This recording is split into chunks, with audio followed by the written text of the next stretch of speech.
Good morning and welcome to the New America Foundation. My name is David Gray and I direct the Workforce and Family Program. And on behalf of our Education and Workforce and Family Programs and the Foundation for Child Development, it's a pleasure to welcome you to today's event on the 2009 Child Wellbeing Index. New America has been pleased to work with Foundation for Child Development on the CWI, led by Ken Land and his team at Duke University for the past several years, out of our commitment to the well-being of children generally, our early childhood initiative, our contest on improving the lives of children, and our work on the CWI as part of the commitment here to the well-being of the next generation. We want to extend a special welcome to the press and to all those who are watching the event online on our webcast as well. We've got copies of the some materials out front, although they've gone quickly, and I want to turn your attention to the websites following this event for people to read and download the CWI, both the Foundation for Child Development and Duke University's Sociology Department's website that Ken might explain, and then New America will all have copies of the report itself, so if you didn't get a physical copy, we'll have it online certainly for you after the event. The bio sheets of all of our speakers, which is a very strong panel, and we're grateful that they've taken the time to be with us today.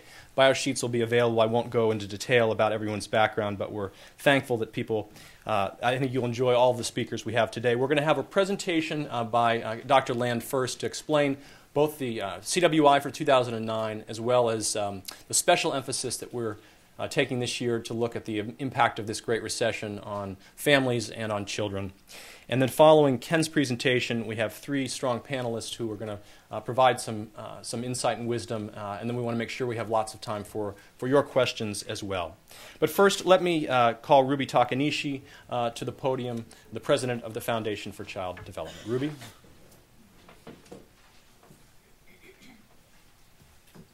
Thank you very much, David.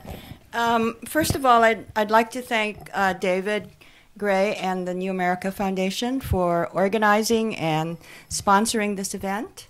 And secondly, I would like to thank Ken Land of Duke University and Vicki Lam, his colleague, and his team at Duke for working, I would say, almost close to 10 years now in developing the Child Wellbeing Index and releasing it over the last 5 years. And then finally, I would like to thank Fasaha Trailer, who has been the program officer at our foundations for the Child Wellbeing Index, and also to our board of directors, who supported this over a 10-year period, which is really quite remarkable for a small private foundation. I'd like to just make 2 points before I introduce Ken Land. First of all, the significance of the Child Wellbeing Index is that it is able to track the well-being and status of American children since 1975 based on federal statistical data collections. And I think as a foundation that's interested in how children develop, being able to track children's well-being as a composite and on specific indicators over a 30-year period is really very important, because I think as a society we need to have some database for understanding whether we are making progress or not. And I think that if you look at the index, it indicates that sometimes we make progress and sometimes we don't. And we're really now at a period where, at least on economic well-being, we may be back to 1975. The second point is that children today in American society are really an endangered species. Less than 30% of American families now have a child under the age of 18. And when you really think about the aging of American society and the importance of young people, youth, the workforce, to support such an aging society, it makes a lot of sense that we should be doing a lot more to invest in children and youth in American society. And it's pretty clear that we're not doing that. So I'm going to introduce Ken, who will present the highlights of the current report. Ken is a professor of sociology and head of the Population Research Center at Duke University. Ken?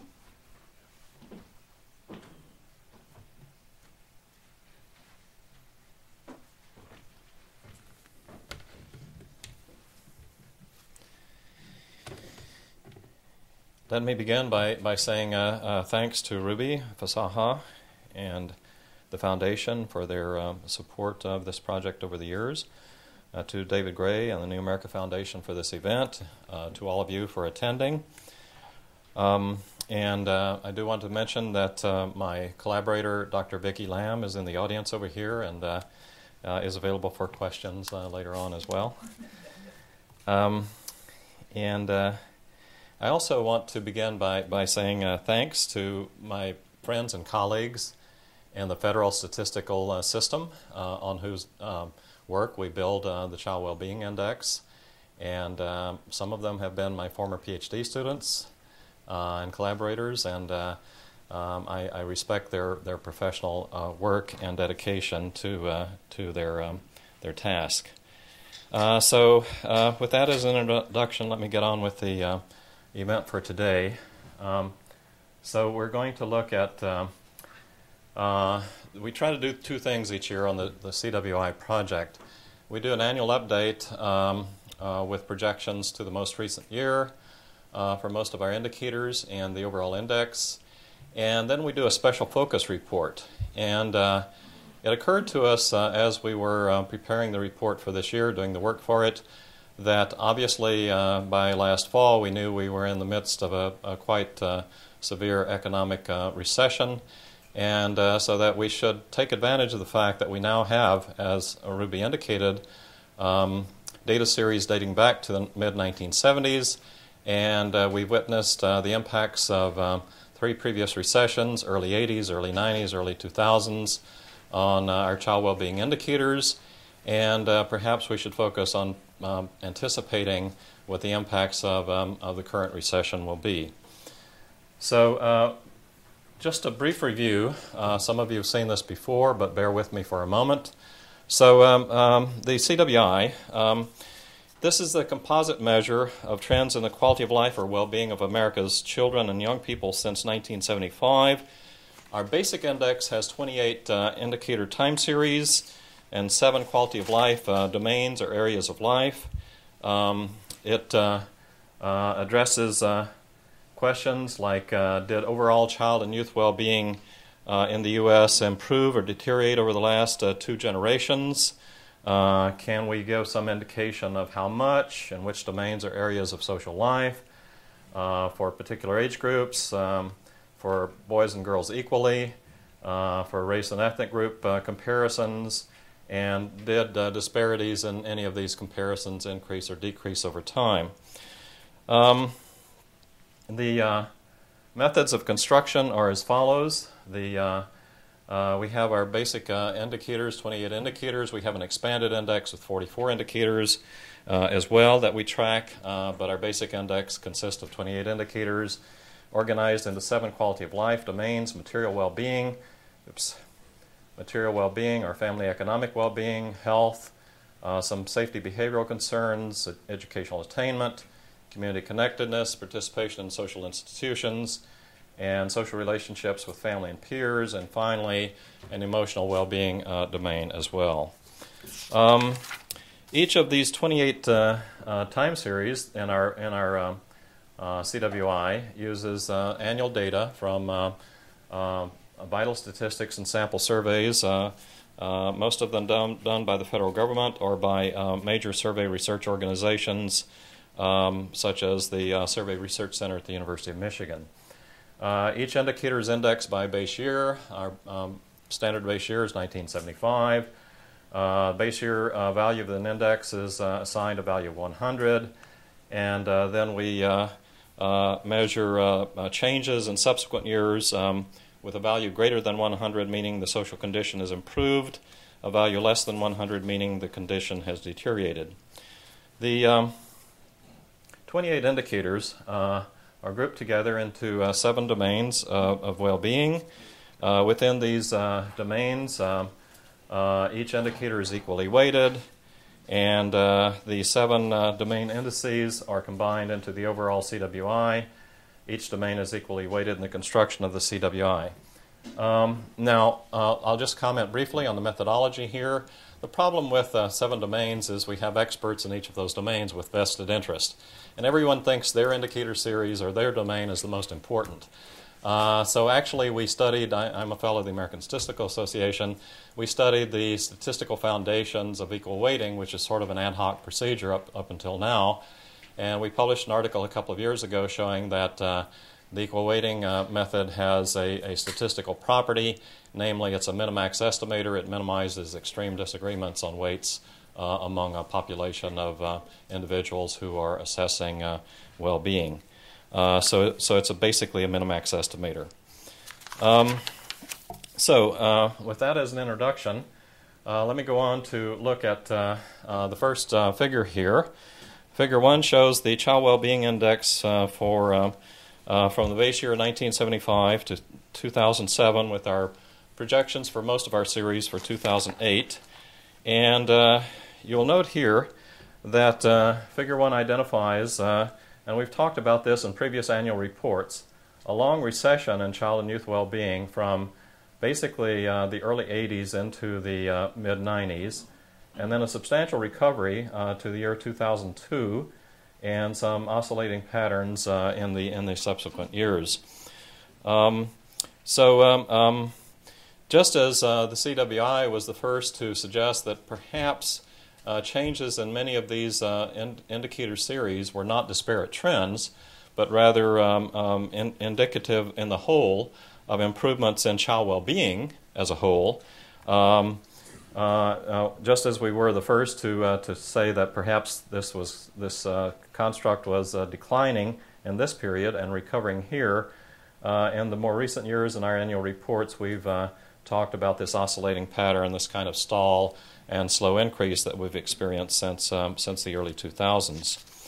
For the 3 most recent years, Figure 1 shows that the value for 2006, for which most of the data are in, is here, about 2 to 3 points above the base year value, 100, with a little uptick for 2007, followed by the beginnings of what we see as a downturn in 2008.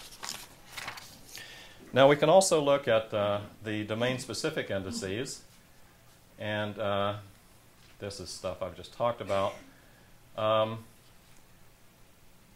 domain-specific indices show a variety of trends, and in particular, what they help us to do is identify components of well-being that show improvements, fairly steady improvements across many years, in particular safety and behavioral concerns, indicators, community connectedness, participation in social institution. Other domains that have declined, in particular health and social relationships, and some domains that have changed less markedly, in particular family economic well-being, educational attainments, and emotional well-being. With that as a review, I want to get on to the main topic of the day, which is the anticipation of and impacts of 2008-2010 recession. Now, in the text of our report, we indicate that the consensus seems to be that by the 3rd or 4th quarter of 2009, we will begin to see the beginnings of an economic recovery in the U.S. But in fact, for many indicator series for child well-being, there will be impacts into next year of the current recession. So, and this is the reason we refer to this as the 2008-2010 recession. So we're going to look at the following kinds of questions. What will be the impacts of the current period of financial crisis, rise in unemployment, and economic recession on child well-being? Can these impacts be anticipated today, well before the corresponding official statistics are fully available 4 or 5 years from now? And our answer is we think they can, at least to some extent, based on the historical experience of impacts of the previous 3 recessions in our database. So again, the emphasis here is on, can we have some foresight here into what's currently happening in 2009 and will happen into 2010 and beyond based on what has happened before. Now, it's of course always possible to say, well, this time it's different. But for those of you who've watched the financial markets over the years, you know that when someone says this time it's different, usually it's not different. In fact, it's never different. And so we think that some things will happen in the current years that have happened before, and so let's go on and look at some of these. So we're going to look at some impacts on the composite CWI. For the overall impact on the composite, we anticipate a decline on the order of 2 points, which will put us around 101 compared to the base year 100 value. So we will lose some of the ground that we've gained over the past 3 decades. This will bring, as I indicated, the CWI down to just above the 100 base year value. This overall decline will occur in several domains of the CWI and their key indicators. It will be driven most directly by a decline in the material well-being, family economic well-being domain, to which we now turn. Now, I want to point out in the written report we distinguish 2 types of impacts. One are direct impacts of the economic recession, which show up in the family economic well-being indicators. The second are secondary impacts, which are impacts that reverberate through other dimensions of well-being as the recession eventuates over time. And so the first thing I'm going to do is focus on what we anticipate as direct impacts on our family economic domain index and its indicators. And there is our family economic well-being domain index.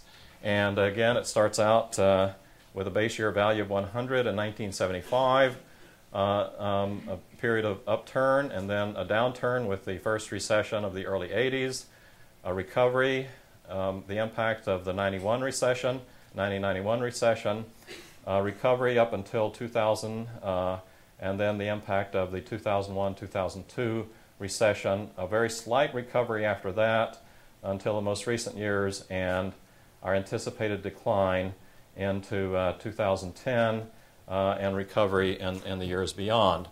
Now, in the report, we indicate that we base these projections on a kind of middle scenario that economists are suggesting to us as what will happen in the current recession, which is that monthly unemployment rates will peak between 9 and 11%. And in particular, the annual unemployment rate for the year 2009, the projections that we use are based on an annual unemployment rate for 2009 of 9.5%. And so that's kind of the middle level scenario. We could, of course, raise these numbers up or down to get bounds around those middle level scenarios, but this is what we anticipate as the impact of the current recession. Now, you'll notice here that we anticipate in 2010 that the impact of the current recession will bring us down to just about the value 100 for 1975. Now, we'll go on and look at the specific indicators next. And so the specific indicators in our Family Economic Well-Being Index, the first one here is the number and percent of children ages 0 to 17 at last birthday living in families below the official poverty line. Everyone knows the official poverty index used by the Census Bureau, which began in the 1960s, has lots of problems, but in terms of measuring trends over time, it tells us quite a bit about how things change over time. And in particular, based on our analysis of the previous recessions, we anticipate that the observed percentage of children in families 0 to 17 living in families below the poverty line, the series is here, and you see the impacts of the various recessions over the years, peaking here and here and here, and we anticipate another peak in the year 2010 as a consequence of the current recession. The second indicator in our Family Economic Well-Being Index is the percentage of children living with at least one parent employed year-round, full-time year-round. We anticipate that this percentage will decline as well as an impact of job loss in the current recession. And in particular, you will see a dip here and here, depending upon whether you're focusing on numbers or percentages. The third indicator series in family economic well-being domain, median family income. You can, of course, use other income percentiles, quartiles, or whatever you might do. But in terms of measuring trends over time, median is as good as any.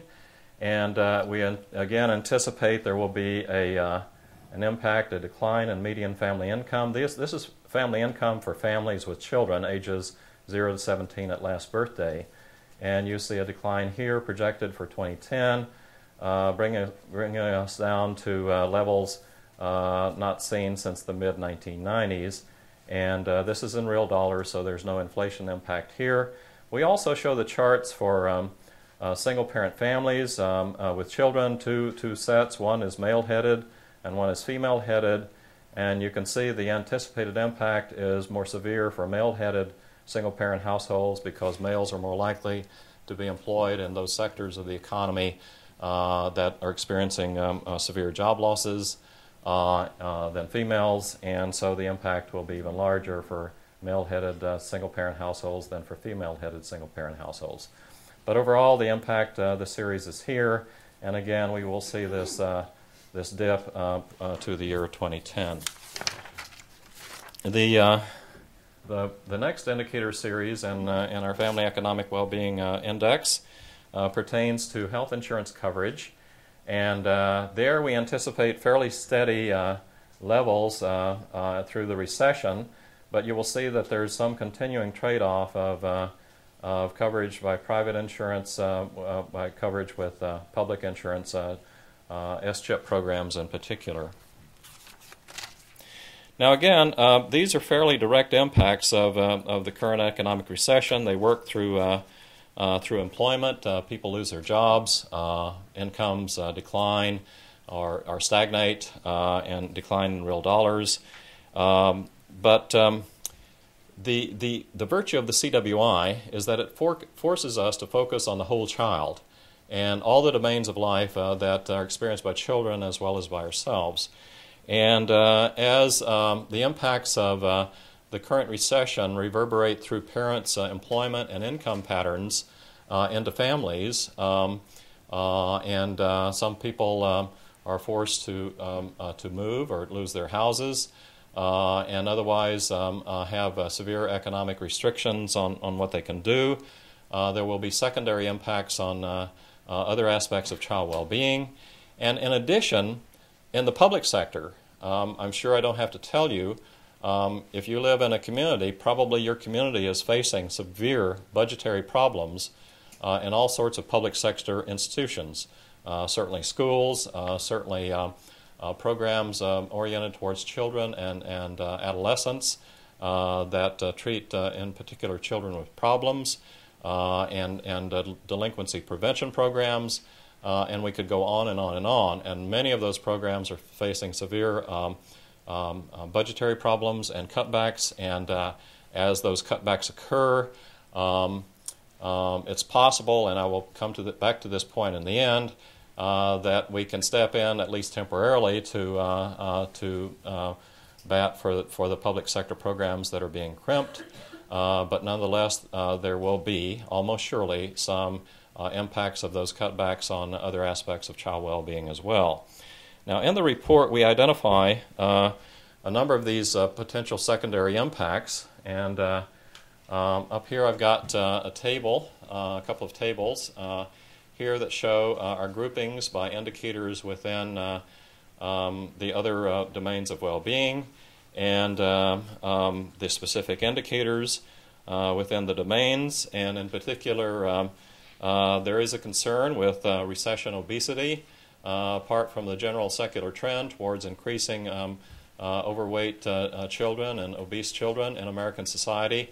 There is a concern that parents will substitute fast food high carb food, high sugar content food for healthy food, and that this will cause an uptick even beyond the usual secular trend in the rate of overweight children and adolescents. Mortality rates for children ages 1 to 19 in past recessions have ticked up a bit, and so we anticipate this may occur again. In the safety and behavioral domain indicators, again, in past recessions, we've seen an upturn in the rate of violent crime among adolescents ages 12 to 17 at last birthday, both in offending and victimization rates, and we anticipate this will occur again. Part of it, of course, is that children experience the economic crises that their families and their parents face. And in addition, as I mentioned earlier, there are many cutbacks around the country on prevention programs that have, in fact, been proven to be effective. And so we anticipate there will be some uptick here as well. Now, there's also an impact of an indicator in the community connectedness participation domain. And in particular, it's this one. It's the rate of youth ages 16 to 19 who are not working or employed and not attending school.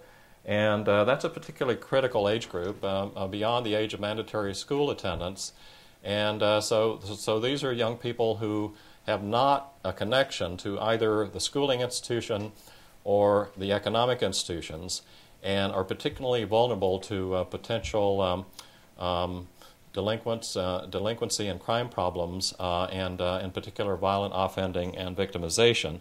And so that's an instance in which one of these indicators of connectedness potentially can impact here as well. We anticipate some decline in the rate of pre-kindergarten enrollment, ages 3 to 4, again because of public sector cutbacks primarily around the country. The rate of young adults who receive bachelor's degrees, actually during recessions, that rate tends to go up because you can't find a job, stay in school, try to get more education, and prepare for recovery in the job market. Our second slide here shows a continuation of the table. Social relationships, the rate of residential mobility of families typically slows down in recessions. This recession, its peculiar characteristics are that it began as a housing and finance crisis, and so there's a lot more loss of homes in the current recession than in the previous 3 recessions. And so this rate, although it typically slows down, kids are able to maintain their social connections to their friends, their peers, and families in their neighborhoods. We anticipate this rate will be less reduced than typical of recessions.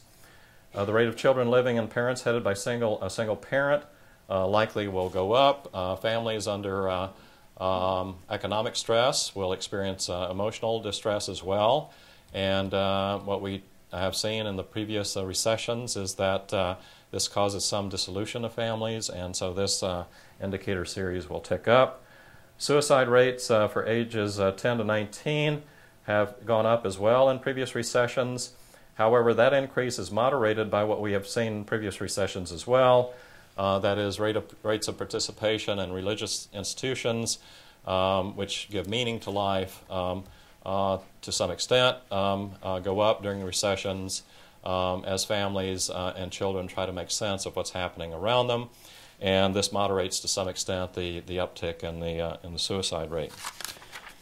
So let me also emphasize that beneath these national level indicators and associated impacts, there will be a diversity of impacts across the U.S. In particular, it's important to emphasize there will be enormous geographic diversity.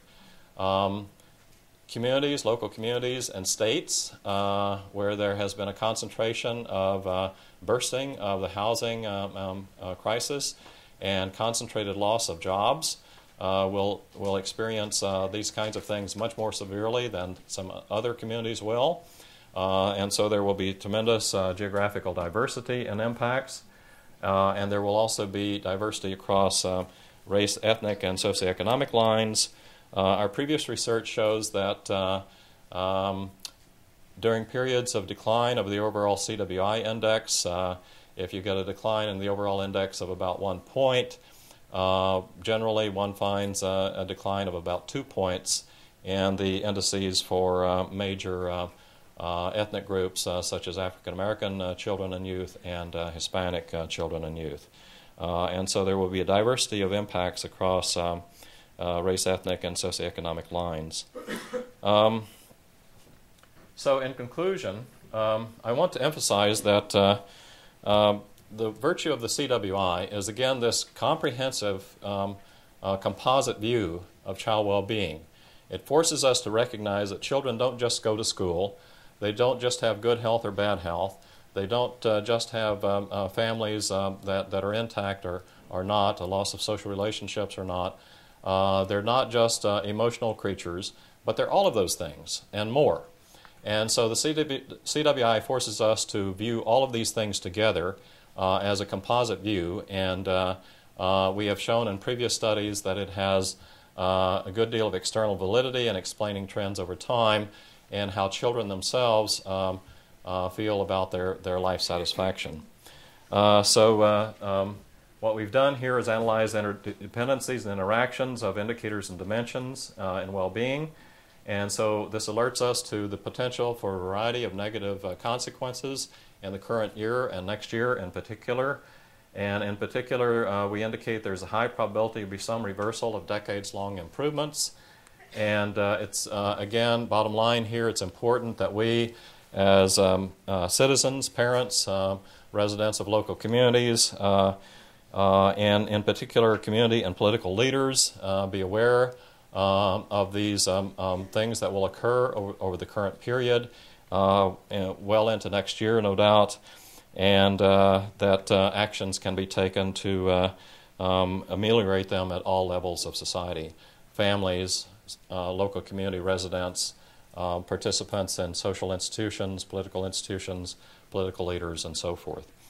So with that, I'll bring this to a conclusion. Thanks, David.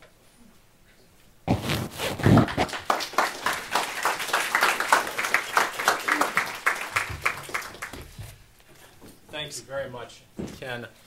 That was great, and I'm very grateful now that we have three respondents who will bring particular insights to this presentation next. Greg Otch, as the Senior Fellow at the Urban Institute, as we think about our work here in terms of poverty, in terms of low-income and vulnerable children, I've been impressed by his work as well. And then we'll have a presentation by Greg, and then I'll introduce our other two speakers, respondents. So, Greg.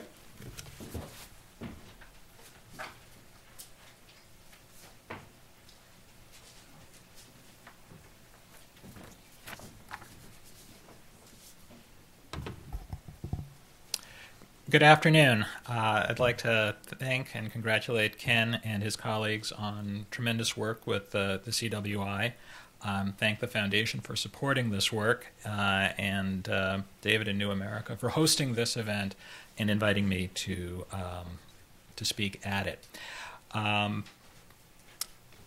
In your mutual fund prospectuses, there's always this line that past performance doesn't indicate future results. So trying to project the future and the effect of this recession by looking at past recessions is something that we have to do with some caution. Nevertheless, I think looking at the past is probably the best bet for trying to understand what's going to happen with children going into the future. I'm going to touch on some of the points that Ken made and then go off and in my own direction a bit. So during recession, we all know what happens. The gray bars indicate recessionary periods. Unemployment rises and family incomes fall. The top line, the solid line, indicates the unemployment rate. You can see it goes up pretty steeply during recessions, flattens out and drops back down during recoveries. The data series shown here ends in 2007, and unemployment rates look fairly low. The 2008 unemployment rate for the year was 5.8%. The monthly unemployment rate last month, it was 8.9%. So we're getting back into the territory where we were in the recessions of the early 80s. Family income also tracks recessions. That's the dotted line falling during recessions and then recovering after it, as Ken points out. If this recession is like past recessions, median family income will fall by about 5%, a little over 5%, which will put the average family, median family, back to its level of income it had in 1997. So over a decade of income loss for families by the time we come out of this recession. So how do recessions, unemployment, falling incomes, and the attendant consequences for families, family environments, and communities affect kids? Well, the income drop for families that suffer them means lower material well-being, and income matters for kids. The stress of falling incomes and joblessness is going to affect how parents parent and reduce the quality of home environment for kids. And even if your family keeps its job and keeps its income, if you're in a county where the unemployment rate is approaching 25%, as it is in some places, if the factory's closed, as you walk to school, you're walking past closed storefronts, that's going to have a social context effect on kids' outcomes. Where are we going to see the negative impact on kids? Across several different domains. We're going to see it in their cognitive development and their schooling outcomes. We're going to see it in their behavior, both in externalizing behaviors and getting into fights and getting suspended from school and things like that, as well as their internalizing behaviors, being withdrawn, being depressed. And then down the road, we may see things in their adult economic outcomes. The inability to find work as young adults, the inability to hold steady jobs, the earnings on those jobs based on the skills they did or did not acquire when they were in school. So that's what happens during recessions and how it might be influencing kids. So what about this recession? What do we know? How worried should we be? And what can we do about it? So I want to stress three areas from what we know to keep in mind as we look to the future. One, time and timing matter for child development, and how material hardship and the attendant consequences of material hardship affect kids. We do have a social safety net. It's flawed, it's fraying, but it does function for some families, and I think that's important to see where it's working and where it isn't working. And finally, while the current recession is bad, it's long, it might be the longest on record, it's not unprecedented yet. So, time and timing. There's a great book, piece of social science research called The Consequences of Growing Up Poor, edited by Greg Duncan and Jeannie Brooks Gunn, that is chapter after chapter looking at how income and the timing of income and mediating and moderating factors affect kids' well-being on a host of outcomes. And it's, always really easy to distill 650 pages and hours of work into one slide and 3 bullet points. But the basic takeaway points, I think, are that extreme deprivation, poverty, low income status, and poverty in early childhood, the time when you're poor, really matters in terms of cognitive outcomes and later life economic outcomes. So being poor, 0 to 5, 6 to 8 is more predictive of negative consequences than poverty solely later in childhood or in adolescence. It's also the time you spend poor, that persistent poverty, being poor year in, year out, has stronger effects than intermittent or occasional poverty, poverty that just happens during recession and then you're back on a higher income path as the economy recovers. And last, that the effects of poverty and low income status on children don't only operate through reduced material well-being, but also through family stress, and that the stress that economic hardship puts on parents affects the home environment, how they parent, and that family strengths, a loving home environment, an environment where parents read to the kids, where there are educational opportunities within the household, these things mitigate against the negative effects of income. So what is our social safety net like? Well, in the 1990s, we transformed our social safety net to be one that is really a work-based system. And so now we're confronted with the question of how does a work-based safety net operate when there are no jobs? The main components of the safety net are largely unemployment insurance, cash welfare, the TANF program, Medicaid and S-CHIP, or CHIP. I think they've taken the S out, but they could put it back in. The SNAP program, which is what we're calling food stamps now, Supplemental Nutrition Assistance Program, and the Earned Income Tax Credit.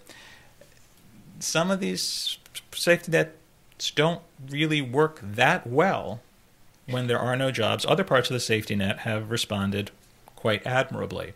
So unemployment insurance, well, you lose your job, you get unemployment insurance, it should cover part of the income loss. And that works well in theory, but only about 40% of those who are unemployed actually qualify for benefits due to various eligibility rules in the program. That's down from around 60% in the 1970s.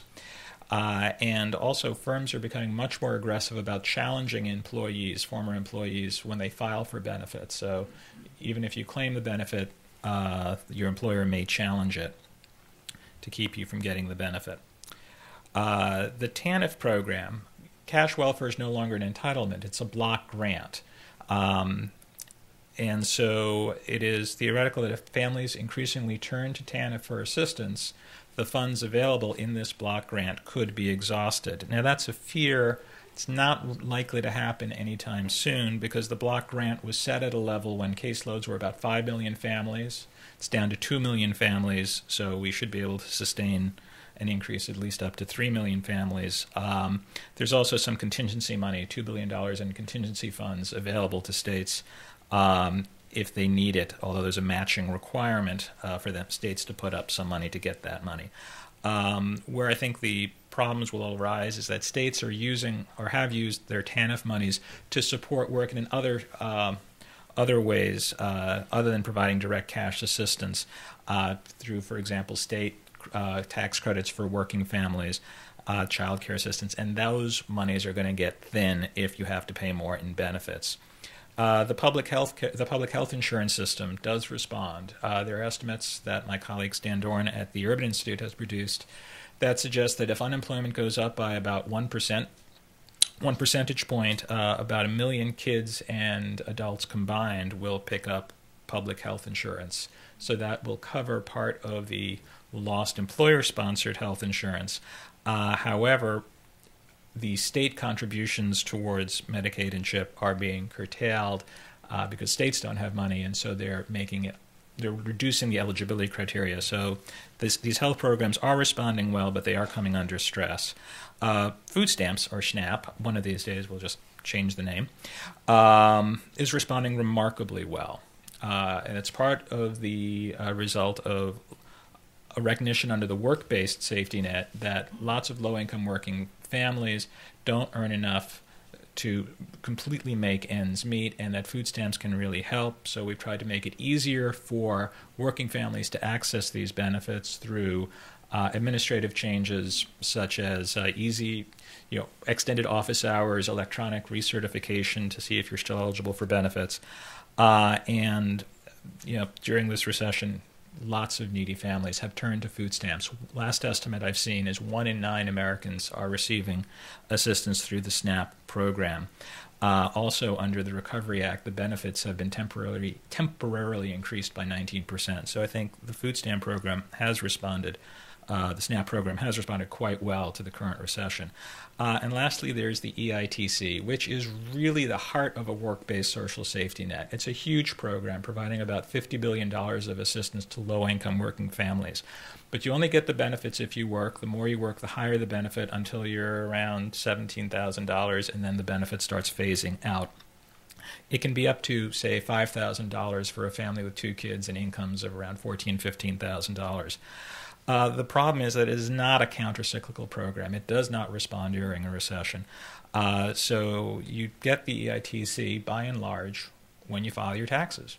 So if you're working from January to June, and then you're unemployed from July to December, you don't get your EITC until February. And you may, hopefully you've gotten another job by then, but it really doesn't work as a program during recessions to provide aid. So some parts of a social safety net are responding to the recession, others not so much. Finally, the current recession in context. Well, as Ken pointed out, we had a really bad recession, 2 recessions actually, from 80 to 82, but we've just combined them. In 82 in particular, from September 82 through June 1983, we had 10 months where the monthly unemployment rate was above 10%. Now, we're at 8.9 now. We're almost certainly going to be comfortably over 9% when the new unemployment rate comes out for May on Friday. So we're getting close, but we're not quite there yet. We've seen recessions like this in the past, and hopefully we won't see them quite this bad in the future. 2, we've heard quite a lot, almost every time you turn on the news, that this is the worst economic crisis since the Great Depression. Well, we had the Great Depression, and it was bad. Understatement of the year, I think. But there were kids who lived through the Great Depression, and they went on to, rather than being a lost generation, they won World War II, and they participated in a quarter century of tremendous economic progress. Kids came out of the Great Depression to become our parents and grandparents. There's very good work on this by Glenn Elder that has tracked a cohort of youth who grew up in the Great Depression in the Oakland area, and I would recommend that work to you. So you can survive. It's good to keep in mind that we came out of the Great Depression when we were worrying about today's recession. So what should we do? Well, let's talk about the safety net first. We did transform welfare as we know it in the 1990s, and we did turn it into a work-based system. And nothing helps the long-term prospects of families as much as steady work, full-time work year in, year out. And so I think we don't want to abandon the work-based safety net and the principles behind it because we are in an economic downturn, even a severe economic downturn right now. But we should recognize that a work-based safety net isn't going to work that well when unemployment rates get very high and remarkably high in certain parts of the country. And we may want to build in automatic adjustments to safety net programs, such as automatic increases in benefits or relaxations in eligibility requirements when economic conditions deteriorate to the point where unemployment is above 7-8%, and not let that be the subject of debate in state and the federal legislature.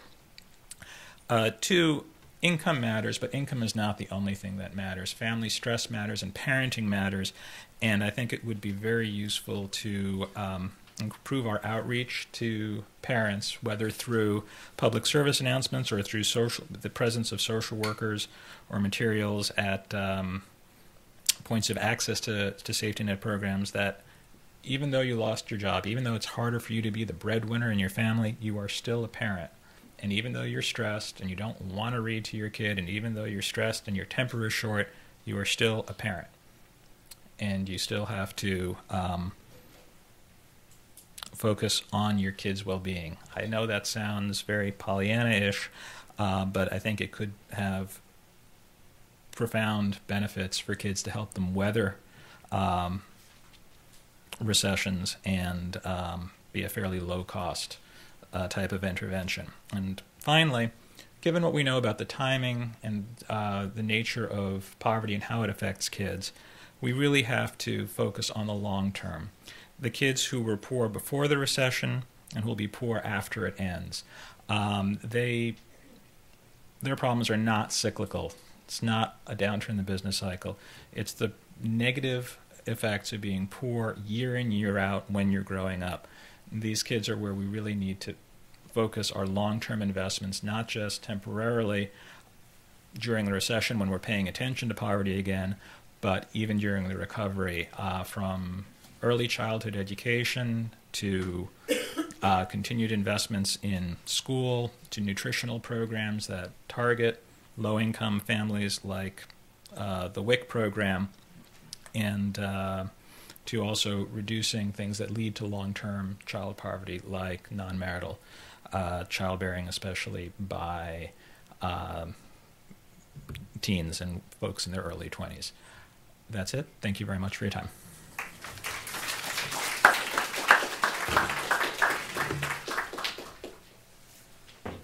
Thank you very much, Greg. Greg mentioned the importance of investments in the early years, and now we have one of the great leaders nationally on that subject, Barbara Bowman, who's the Chief Officer for Early Education at the Chicago Public Schools and a consultant to our current Secretary of Education. Barbara?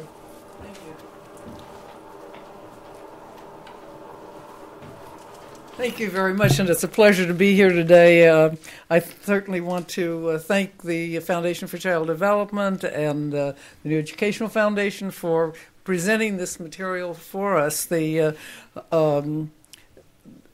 Child Well-Being Index has become one of the most important documents that we receive annually, and it does indeed remind us that what's happening to our children is not just a question of the local school, the local center, the local conditions, but is embedded in the entire fabric of our society and how it's functioning. So having an idea of what the vagaries of our adult life is having, the effect the vagaries of our adult life is having on our children, is an enormously important thing in the field, and needs to be used as a planning tool by all of us as we think about what kinds of programs we're developing for young children.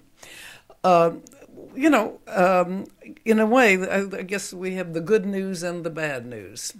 One piece of good news was to find out, having probably been the only person here who was born and lived through the Depression, it's reassuring to know that I'm okay. That we do indeed. The resiliency of human beings is enormous, and it's probably just as well to keep on being reminded of it. But there is also other good news, and I think that it's important to remember that for the first time in a long time, we do have a president who gets it. Who has, from the beginning, and let me say that he was a big ally of ours in Illinois when he was with the Illinois Senate, so much so that when I sent him an email for the 999th time about a vote that he was to make in a positive direction, he wrote back and said, "Barbara, I know." So don't send me any more emails. So it is reassuring to have a president who really understands the importance of early childhood care and education to children and to the society, not just right now and not just for the time that they'll spend in elementary and secondary school, but all the way through. He knows about the long-term studies of the effects of early childhood education on the workforce, on and now into old age. Some of our early studies are showing us. So it really is very reassuring to know that he is there and that the recommendations that he has made while he was a candidate are in the process of being implemented.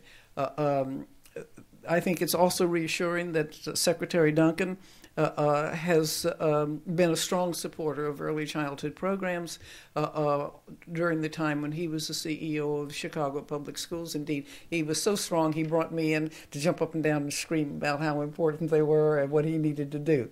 So having two people, at least in the that I know, in leadership roles in the government, I think is a reassuring factor. And there's no question that we have had unprecedented resources made available to Head Start, to child care, to IDEA, and to school districts. So there are more resources in the system even if they're not exactly organized in ways that we would prefer or in ways that are of maximum benefit to children and families. They're there, and we'll certainly make good use of them. There's, of course, the bad news. And the bad news is that many states are putting their investments in children's services on hold or are decreasing them. In my state in Illinois, the governor has suggested that next year's funding will be for early childhood education will be 50% of what it was last year. That means approximately 10%. Approximately 10,000 children in Chicago will not have access to a preschool education. Now, needless to say, us advocates are going to take that line down, and we will continue to lobby the legislature to increase that amount, but it certainly is one of the startling events in a state that has consistently over the last 20 years increased its investment in early childhood education every year. So we're certainly not looking forward to that kind of a cut in our resources, and we're trying to plan ways that we can stretch and not have it have such a significant effect. But it is going to affect us, and Illinois is one of the 50 states that is struggling with how to keep up the social safety net that we talked about, so that we don't have children and families who are suffering undue consequences of the recession. I'd like to spend, I only have a few minutes, so I'd like to spend a little bit of my time talking about the exacerbation of some of the problems in the system as they exist, and how the recession is apt to make some of these worse, and encourage everybody to keep an eye out for maintaining keeping our eye on the ball of maintaining a program, a system of programs that are beneficial to young children and their families. And the first one that I see is that there is the continued reluctance to see young children as serious learners. That despite 50 years almost of research in which we have demonstrated repeatedly the lifelong effect of early experience on children's subsequent development and learning, we still have a reluctance in our country to think about young children as a group of people who deserve serious attention, serious educational attention. I think there are a number of indicators that show that this is the case.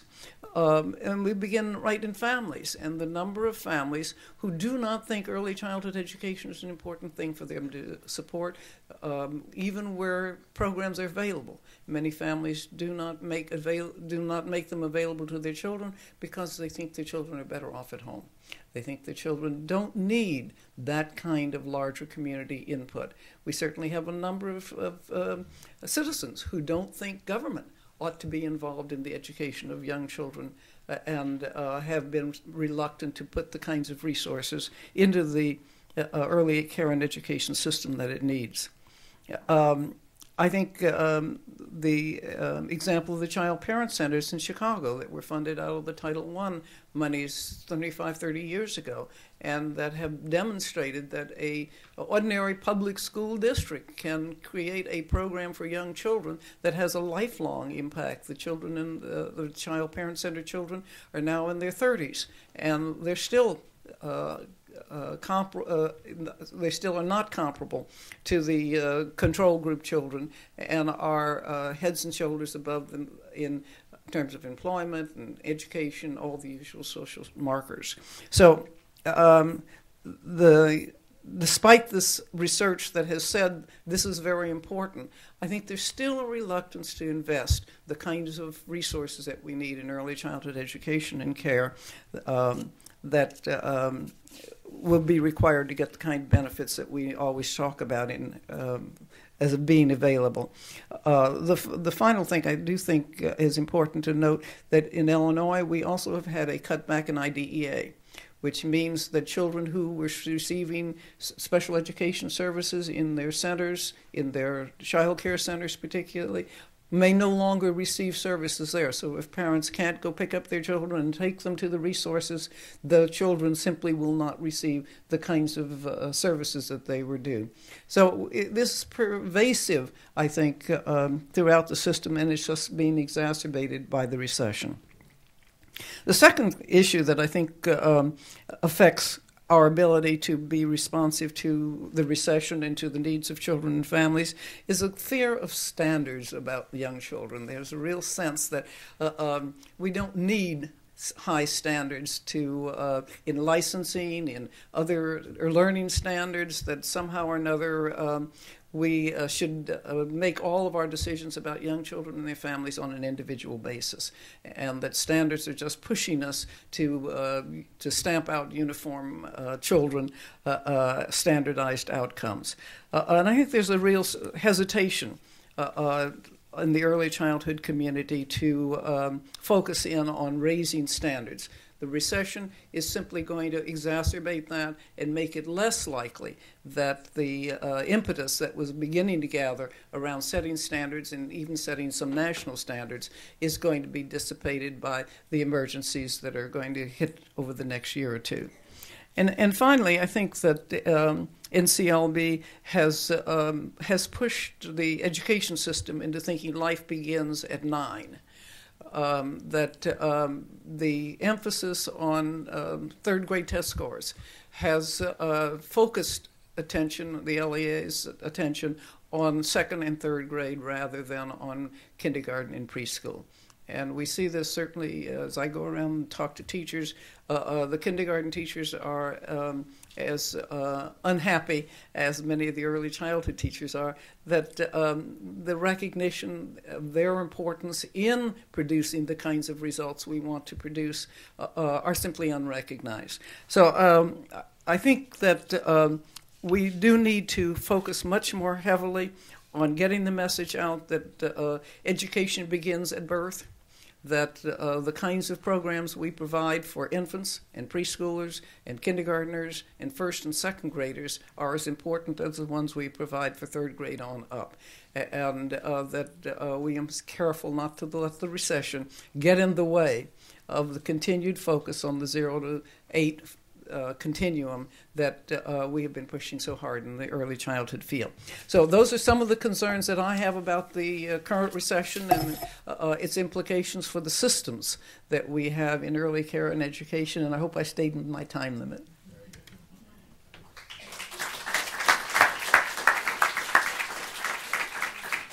Thank you very much, Barbara. Now, Rehan Salam, our fellow here at New America, to help put this in some context.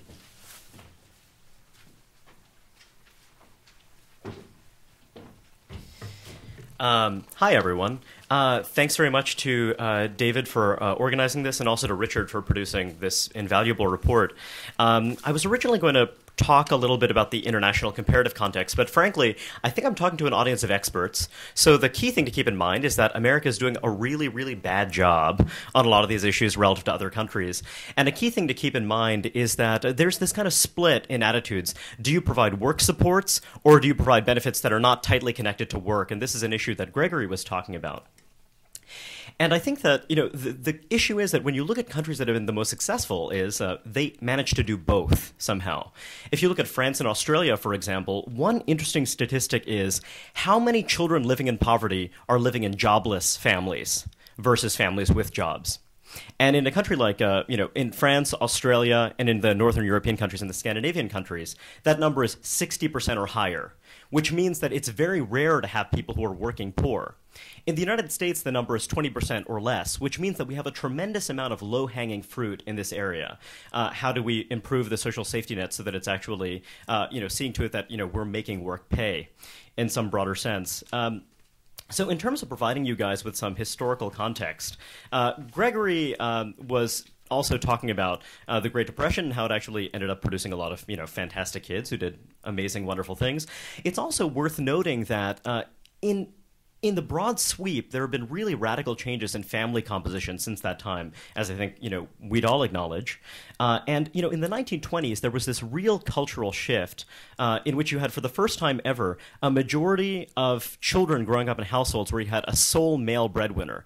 Traditionally, in the United States, you had women, providing market income in a variety of ways, and that was kind of a real dramatic shift. And then when the Depression came, it was seen as very demoralizing for families to have to rely on women's work. So this, was an interesting cultural context that shaped the New Deal programs that arose later. There was a heavy emphasis on, strengthening the role of the male breadwinner in the household. And then later, when you had the war on poverty, I mean, this had more or less continued through that period of time, with the heavy emphasis on male breadwinners and a de-emphasis on female breadwinners. By the time you got to the first war on poverty, you had a situation where you had very tight labor markets, and you had resources such that actually you were able to provide for these transfers in a context where you didn't have the kind of fiscal crisis that we're dealing with now. There's a real hope, given the political environment, that we're in for a new war on poverty, that we're going to be able to kind of tackle this new and different environment in which you have more two-earner couples, in which you have all kinds of family stresses that you arguably didn't have at mid-century. The problem is you're also in an environment where you have very constrained resources, and this had been the case long before this recession. It's the context in which we're all living. And so it's interesting to look at Britain as a good example of what happens when you have a government that comes in intending to really aggressively tackle child poverty. The New Labour government actually started spending a lot of money on a variety of innovative programs, including programs that tried to leverage kind of corporate and also civil society institutions in order to reduce poverty. And what's actually happened is that the child poverty situation has, in relative terms, actually worsened over time. In fact, according to a 2007 UNICEF report, Britain is actually behind the United States in terms of child poverty outcomes. Now, what's interesting about that is that, as Richard was suggesting before, there are many dimensions beyond merely material well-being. And actually, a lot of the ways that the British have been doing very poorly are on these dimensions of family and peer relationships, family structure. This is something that has eroded very, very quickly there. And it is a reminder of how you actually do need to take a very comprehensive look at these different domains. So another thing that I think is very interesting to keep in mind is, to some extent, when we're thinking about the shape of the economic downturn, it actually is worse than it looks. If you're looking at the construction sector, this provided half of all payroll growth during the post-2001 recession recovery. Now, what does that mean? It means that construction wages amounted to about $800 a week. That is about twice as much as wages in the healthcare sector, in the retail sector, and other sectors that have proven relatively robust relative to housing. It's also true that wages in the construction sector were going predominantly to men. So, when you're looking at the housing bubble and why policymakers didn't try to ease it earlier on, there's an extent to which the housing bubble was a kind of pro-male industrial policy. And as sociologists ranging from Catherine Eden to William Julius Wilson have long said, the real problem in terms of family structure has been the lack of marriageable males, particularly in inner-city communities. And that's been kind of a lot of the impetus behind the work supports that Gregory was talking about, like the EITC, et cetera. It's also the impetus behind President Obama's Making Work Pay tax credit. The idea that, let's create more marriageable people, let's do it, on the work side rather than on the transfer side. And that's what we're in danger of losing right now. You've had this kind of huge leg that implicitly that we didn't understand as a social program, that was effectively functioning as a social program, that's really, really vanished. What it also means is that you've probably heard about how the job losses in this recession have been heavily male as opposed to female. Partly because of the impact on construction, but also partly because women tend to be concentrated in the public sector, in healthcare, education, other sectors that remain relatively healthy because the federal government is, pumping money into those sectors for a good reason. What this also means is that our kind of gender inequalities are actually going to be more impactful in a way because, you've all heard about this idea of the second and third shift that women have to work as opposed to men. Well, in a period like this, when actually the unemployment impact is heaviest on men, that means that actually children's lives are going to be heavily impacted by the fact that women are going to be relied on more and more as the primary breadwinners. I'll end by saying that Ruby Takanishi was talking briefly about this idea that we need a more investment-oriented approach to thinking about children. I think that you're going to see a dramatic political turn in the next decade or so toward this kind of pro-natalist orientation, because if you do have a real persistent economic downturn, you might well see what you saw during the Depression, which is a delay in childbearing that is going to actually prove pretty consequential. And it's going to mean that given the different demographic skew of the under 5 population, it means that a lot of communities that have historically been neglected are going to become vitally important to having a flourishing, functioning economy. So, to some extent, when we talk about child poverty and related issues, it's seen as a kind of sideshow, as a side issue. Even if you look at, the current administration, which really is committed in a lot of ways to egalitarian measures to fighting child poverty, there is a heavy emphasis on the big boy issues, on healthcare, on green jobs. And there's a belief that kind of child poverty is a softer issue that, because it's so much a part of their core constituency, they don't really have to bother with as something that is going to be politically salient. I think that's likely to change in an encouraging way. So anyway, thanks very much.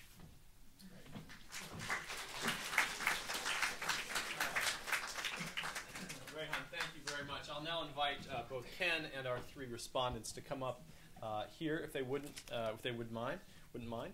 So Ken and Barbara, please come up if you don't mind. Rehan and Greg. For our questions, we've got about 15 minutes left, and as they take their seats, I would encourage, we'll start with the press. Any questions from the press for starters about either the CWI and the special emphasis report that Ken has produced, both the direct and indirect consequences, or any ideas that any of the respondents have raised. So we'll start with press. And for everybody, as we go through both press and non-press, if you please identify yourself. Yes. Yes, I'm press. With a microphone. Yes. Hi, Dan Raviv of CBS News. For you, Ken, because it's about the index, I'm especially intrigued by your projection of the next couple of years. And I wonder how firm you feel about the projections. It could be a lot worse. And as other speakers have pointed out, the Great Depression, families were different, America was different. Do you feel very firm in your projection, or it's really a very wide range what may happen in the next 2 years? We feel... Is this on? Yeah, talk after this. Okay. We feel quite confident about our projections of direct impacts on family economic well-being. Again, those are based on a mid-level scenario. Yes, there's always uncertainty about the future. But these are based on a mid-level scenario, and yes, they could be more severe or less severe, but we think they're pretty much on the mark in terms of trends over time, over the next couple of years. The secondary impacts, we put those in our report in directional terms as opposed to quantitative terms. And that's because we're good, careful statisticians and demographers, and we realize that those projections are based on the historical experience of 3 past recessions, and there's more uncertainty concerning those. But we think 4 or 5 years from now, when all the data are in, and we can look back at the current years, many of those projections will have eventuated in practice. So we're reasonably confident about what's in the report. Great. Any final press questions? Open to the floor. Questions for our speakers.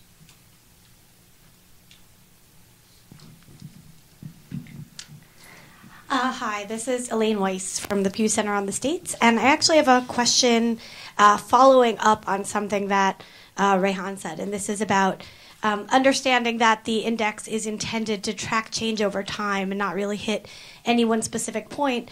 I'm wondering if there's actually even more doom in this gloom than the report suggests, that it's not only the case that full-time employment doesn't mean the same thing over time, but indeed that the poverty rate doesn't mean the same thing over time. If housing becomes increasingly expensive and housing is a big part of the poverty rate, then the poverty rate may actually mean more deep poverty than it used to. There are other parts of the index that could kind of mean the same thing. For example, if private health insurance is substituted for public health insurance, and there are many providers who don't accept public health insurance, does that really mean that while the same number of kids may be insured, they have a lot less access to regular health care? I'm just wondering if that means that the index is actually worse than it even looks like. Ken, do you want to handle that? Or right? Great. Why don't you go? Sure. I won't speak to whether the index is overstating or understating the well-being of kids over time, but you talk about poverty and what does poverty mean over time, and there's a lot of controversy over what the poverty line measures, and is it understating material hardship or is it overstating material hardship? The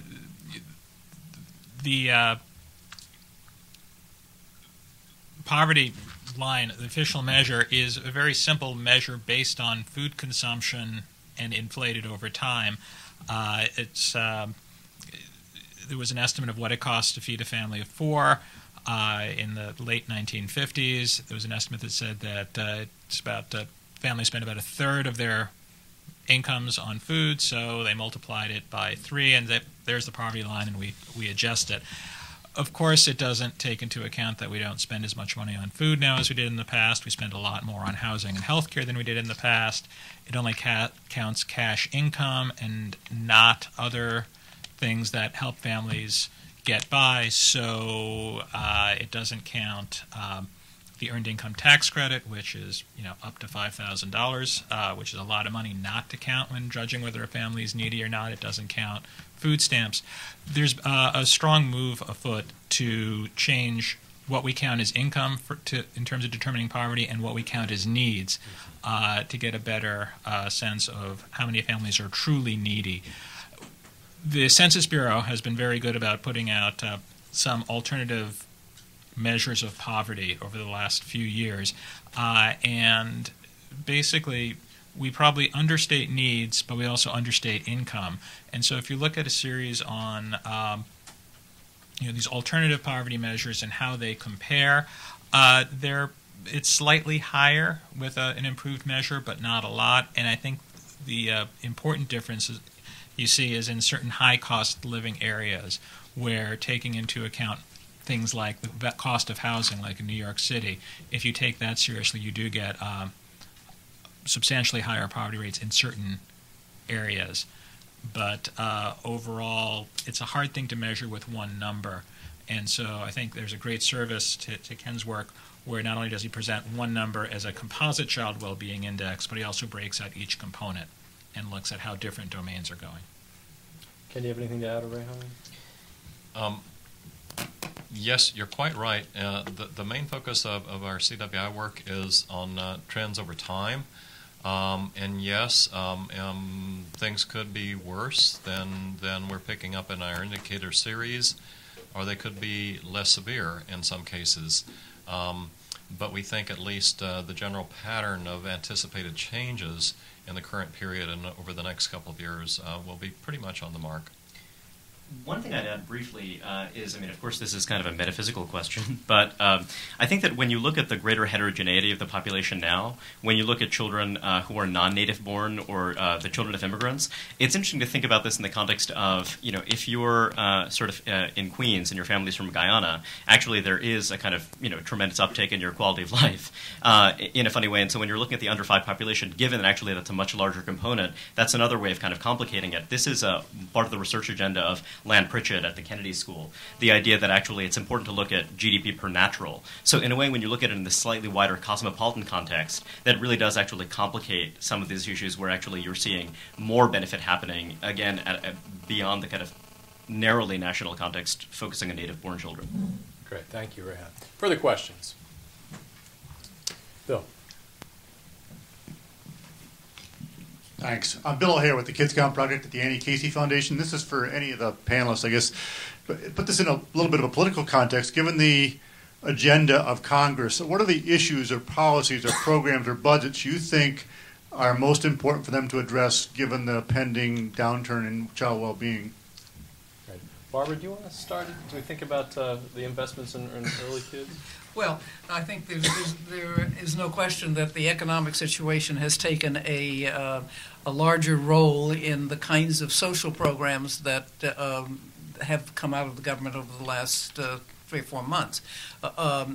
I would hazard the guess that if it hadn't been for the economic downturn, we would not have had a stimulus package that got turned out in quite such a rapid fashion and that limited our ability to plan meaningfully about how it got used.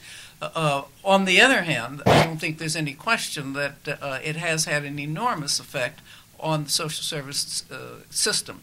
That child care, Head Start, to some extent IDEA, and the schools are solvent because of the stimulus package that came down.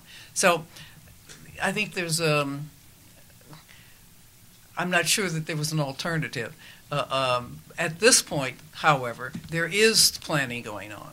And there's no question that the expectation is that there will be a continuation of the investment in social services, and particularly children's services. Yeah. I'll just add briefly, I mean, the making work pay tax credit is an interesting example to me because the expectation was that the revenues would derive from auctions, associated with cap and trade. And of course, we now don't believe that those revenues are really going to materialize.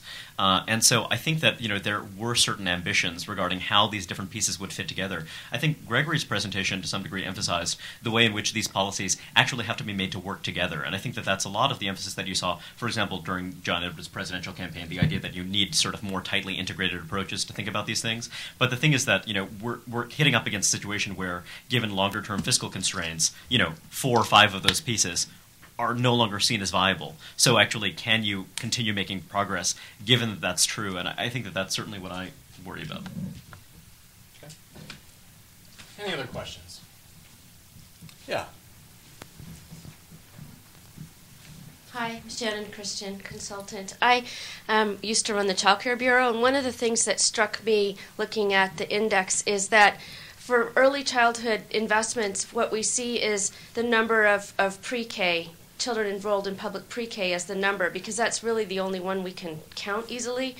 And I'm wondering, as with the investments that states are making in trying to improve the quality of services for children 0 to 5 in all kinds of different child care, as well as parents, when they realize early childhood's important, they may make their own investments in putting their children in privately funded preschools that don't get captured in that statistic. How else might you look at that number in a way that would pick up more of these investments? Ken, do you have a thought on that? Well, it depends on the data that are available. Certainly, there are other aspects of early childhood investments. We would love to have a good data series to include in our index work. Again, given the focus of the CWI on trends over time, it likely is the case that at least with respect to public sector investments, the ups and downs of the early childhood education programs are somewhat similar to those for other childhood programs as well. And so in terms of tapping into changes over time, we're probably at least a little bit okay. But again, of course, we would love to have richer data series on those investments. We have a final question for any of our speakers. Sir.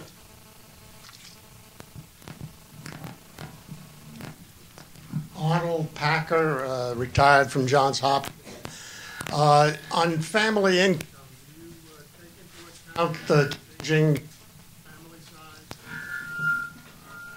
Did you hear the question, Ken, in terms of family size impacting? On family income? The median family income series is for families with children in the ages 0 to 17 at last birthday. And of course, that's an average across the entire population of such families. Certainly, if we were to scope in on those particular measures, we would indeed look at changes in the composition of families over time.